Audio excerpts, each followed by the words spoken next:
difficult times, and I would probably say, yeah, it was the biggest challenge that we faced. Yeah, absolutely.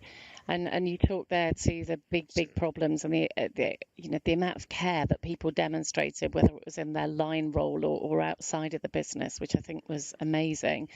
And Gabor, from a people perspective, would you what were your thoughts on the sort of challenges we faced last year?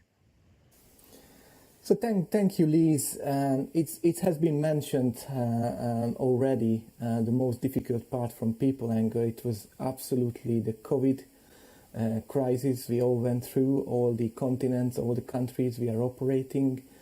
And from people and culture management point of view, our task was supporting the health, supporting the families of our workers together with the management teams on the ground. And my colleagues did an excellent job in every country and an outstanding support for everybody. So I'm very, very proud of the team.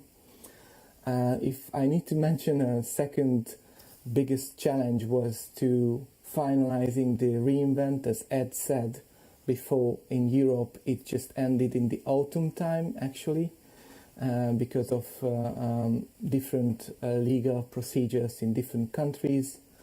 So finalizing that was very, very important, and my teams together with the management teams were working on this day and night. And maybe the third one is associated also with the reorganization, how we can support the best to the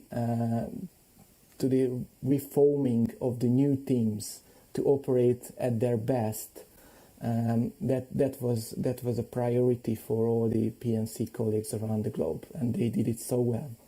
So and I absolutely, feel the same. And from my team's point of view, although not in the same line of fire in terms of COVID, certainly the impact was felt across the globe. And I think one of the challenges that that we also had was that I think people felt very isolated. So, on top of the fact that we desperately wanted to be together and reaching out and supporting each other, actually working at home and those practicalities of that and children coming in or whatever else might happen, I think really compounded it. So it tested everybody. I think it tested, I would say, those three big issues we've talked about, undeniably COVID, the same things for the rest of the teams as well, whether functional in their support or in a plant environment. So considering that, just getting your feedback really on how your teams reacted to the challenges and whether you've seen any changes as a result, things that have perhaps connections that have deepened or ways of working that have changed for the better. I think you're right, absolutely right.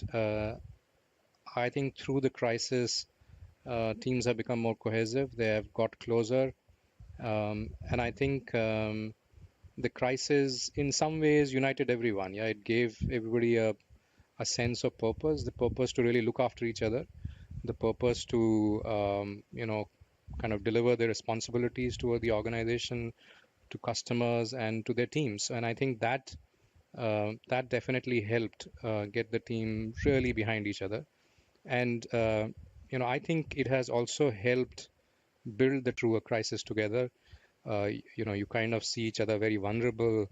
You deeply connect. There is more open, transparent discussion, and I think there is a belief that everybody is covering each other's back. So I personally think that the crisis has left the team much more resilient, stronger, trusting each other.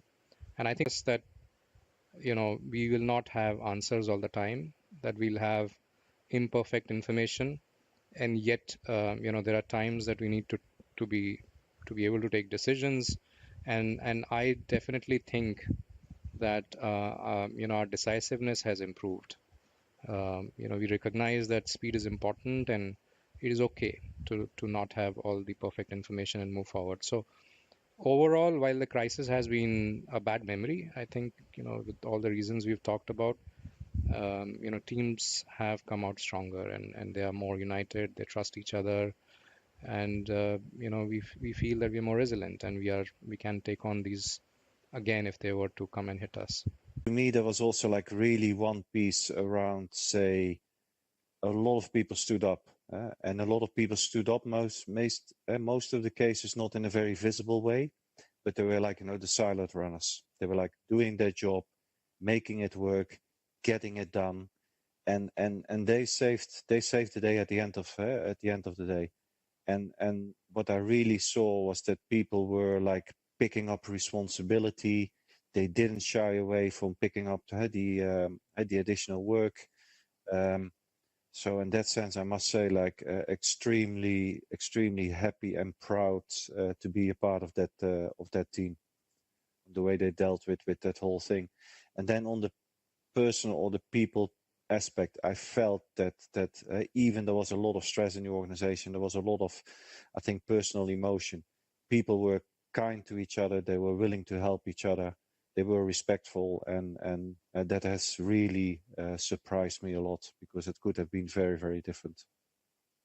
Just to build on that, Liz, I think I wanted to bring in 2 points which I really felt very happy as a part of the change and what crisis brought in. One was in terms of the transparency between the functions, supply chain, sales, marketing. I think we all had to come together, as what Ad and Mayank mentioned. And I think that was something which happened seamlessly. If not for the crisis, we would have remained in silos. But essentially, this crisis actually brought us together and made us come towards. And the second thing wanted to talk through was in terms of how we were able to help each other in an environment like ASPAC, where we have 10 markets.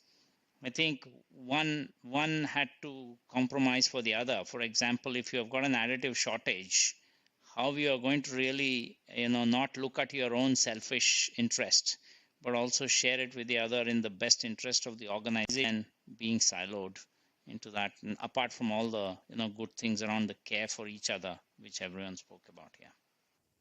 Yeah, Vishal, your thoughts? Yeah, I think for me, I said earlier that we had a perfect storm, but for me there was a strong delivery as well. Despite you might think that it was quite a difficult year. For the first time, we actually delivered